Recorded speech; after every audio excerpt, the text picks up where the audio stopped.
How's it going? This is Resident of Collinwood for YouTube. Sorry if I sound sick. I am. Here to do a Dark Shadows video for you guys and gals. I'll have one up later as well. So, I wanted to talk about a very interesting thing that happened in Dark Shadows. And I don't know why I picked this topic. It's something I've discussed before on the channel, but it's something I want to bring up again. You know, why does Victoria Winters see the ghost of Bill Malloy? And you could look. I'm sure there are a lot of theories out there. I'm sure many people have read Heiress of Collinwood, which is Laura Parker's book, where she reveals in that book that Bill Malloy is Victoria Winter's father. Now, to be fair, the book is not canon to the series. Now, that being said, why does the ghost of Bill Malloy appear to Victoria Winters in that room? By my standpoint, and again, I want to stress this is my opinion. It's because Victoria Winters is knee deep in the bleeder valve case, and really, she's not only knee deep in that, she's knee deep in the fact that she's made not necessarily accusations, but how do I put this? She suspects many people of Bill Malloy's death. At first, she suspects Burt Devlin. That's the first real person she suspects because of the pen. Keep in mind, in Bangor, Maine, Victoria, there's a man named Blair. I forget his first name. Who works for Burt Devlin. I believe Blair is an attorney, and he has this very special, odd-looking pen. Now, this is going to come into play later. So, Victoria Winters has seen this pen before. It's because she has one, and but she also knows Burt Devlin, you know, had a pen like that. Victoria Winters found a pen like this at the bottom of Widow's Hill, or on the beach that runs along Widow's Hill. Now, Bill Malloy's body washed along Widow's Hill, where they and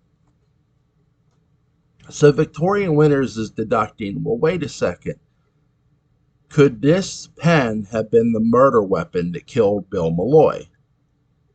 Because Victoria Winters has heard that, through the town, that he was killed with a hard blow to the head.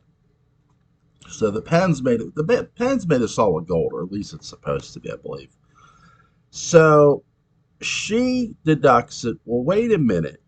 Maybe all along this was just a trick by Burke. So she doesn't necessarily, now keep in mind, she doesn't accuse Burke. She doesn't look at Burke and say, "Oh my God, you murdered him."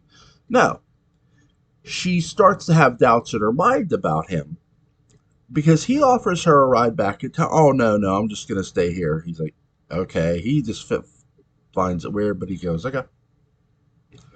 He doesn't try to force her in the car. She calls Roger to come get her. So Roger comes and picks her up, and at Bangor, or sorry, in Bangor, I should say. And she's explaining to Roger what she suspects, that it was, and Roger's like, he really downplays this. He goes, "Yeah, but Burke's lawyers will shred right through that. It's not really enough evidence." He's dismissing it. This shocks her, and this is where sort of Victoria starts to have doubts about Burke and starts to slowly suspect Roger, because here's Roger Collins, who has been wanting any excuse or reason to get rid of Burt Devlin now that Burt Devlin has been back in town. So, I mean, here's Roger's golden opportunity. I did not mean to do that, by the way. Um, Here's his opportunity to do so, by taking this matter to the police But Roger doesn't want to take it to police. He just feels it's nothing. But it's not necessarily nothing. It is something. What Roger isn't telling Vicky, and Vicky's getting very suspicious vibes. And she goes, "What do you want me to do?" He goes, "I just want you to go home. I don't want you to be here." Again, it's a very tense situation. So they don't go to the police. They end up stranded for a while on the side road until the sheriff finds them. And they end up riding back. They end up going back up to Collinwood. Now, this is what gets really, really interesting. Victoria Winters has a conversation that she feels that she suspects Roger of maybe killing Bill Maloy. Now, Roger overhears this. Roger grabs her by. He goes, "I did not kill him. I did not kill him." He prevents her from screaming. He goes, "Don't scream." Now, he doesn't hurt her, to be fair, but he does scare her a bit. She's not so really believing him too much. Like his words are sort of, I don't want to say they're falling on deaf ears, but she has her doubts. Because it's like, okay, your explanation for hiding the pen, for wanting to get rid of the pen is you didn't want to bring trouble upon your sister. Really, an investigation would have cleared a lot of things up. So what the bleeder what's weird about the bleeder valve case and the pen case, or the murder of Bill Maloy, is they sort of go hand in hand. Keep in mind, during the bleeder valve case, Bill Maloy is still alive. It's the bleeder valve case that sort of starts Bill Maloy's downfall, because he sees that because the cop, Constable Jonas Carter, says, "Hey, what do you know about David Collins? What's him and his dad's relationship like?" And Bill Maloy's like, "Well, what are you getting at?" And basically, the constable is telling him in those sort of terms, David is the one who messed with the brakes. David tried to kill his dad, and this is what caused this moment here is what causes Bill Maloy to start to make a deal with Burke Devlin, because before he wasn't even trying.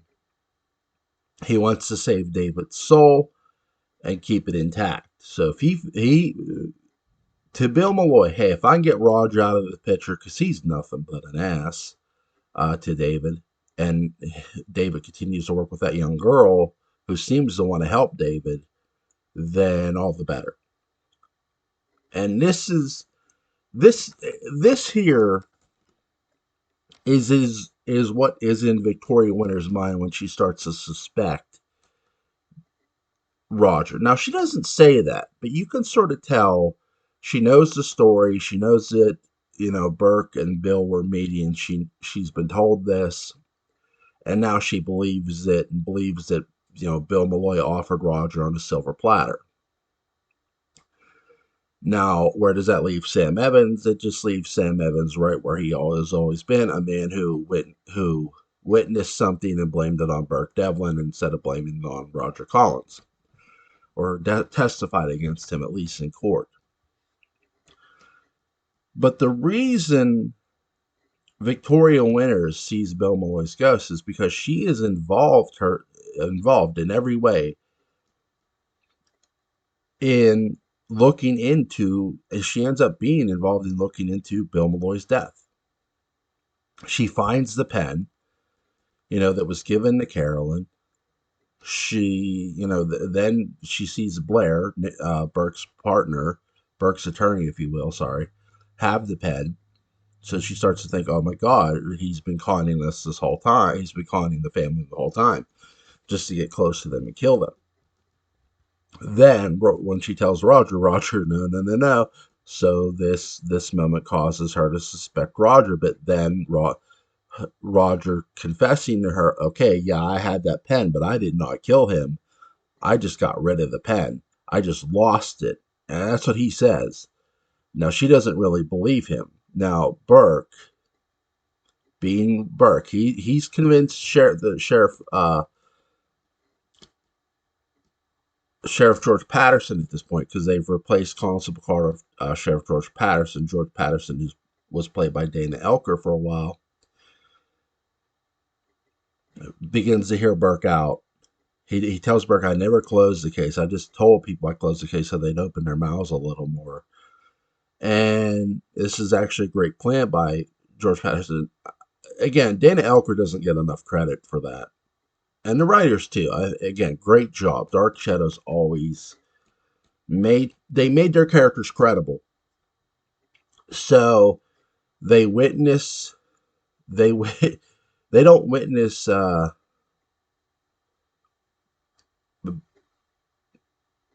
they witness Roger burying the pen. Then they witness trying to get him, and he doesn't find it. And they say, "Hey, looking for this?"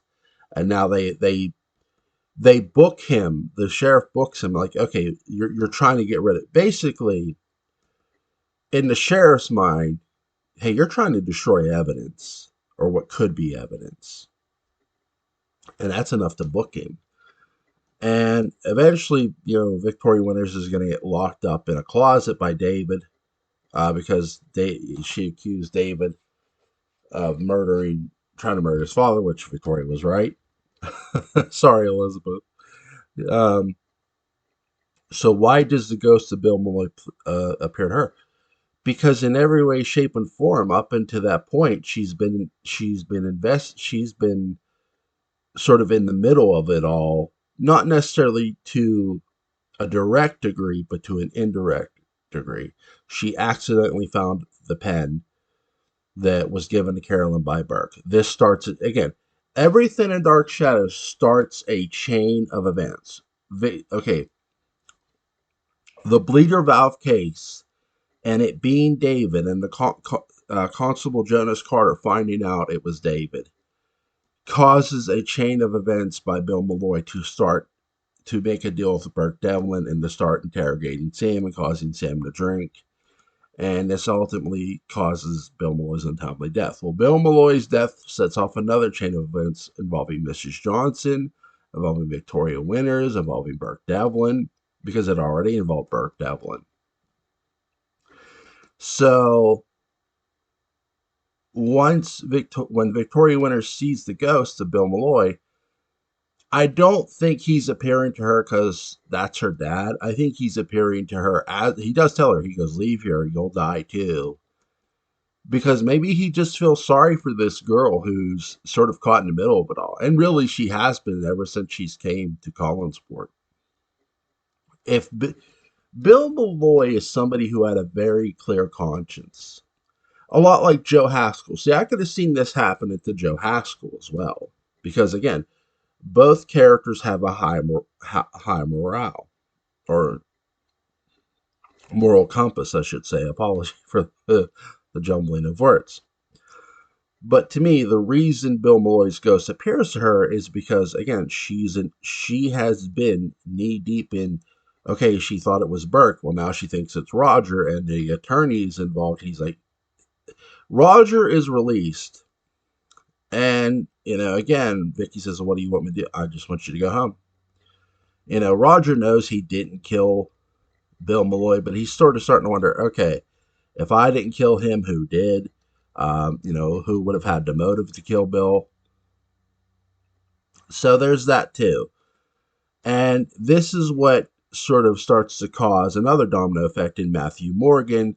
At, After Vicky sees the ghost of Bill Malloy, this causes another chain of events, another set of dominoes to fall, where Matthew Morgan hears that Vicky has seen the ghost of Bill Malloy, and then he starts to panic, like, "Oh my God, did he tell her I killed him?"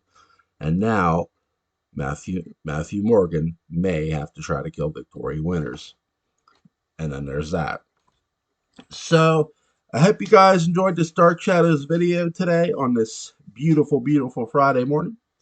A little advertisement here today. On Smartphone Theater, their channel. I'm going to leave a link to the script in the description box. Henry's Gift of the Magi with Catherine Lee Scott and David Selby from Dark Shadows will be Sunday, December 18th at 8 p.m. Eastern, 5 p.m. Pacific time. Again, that's Sunday, December 18th at 8 p.m. Eastern, 5 p.m. Pacific time. I'll leave a link in the description box for the Smartphone Theater. You guys have a great weekend, and I'll see you tonight. Bye bye.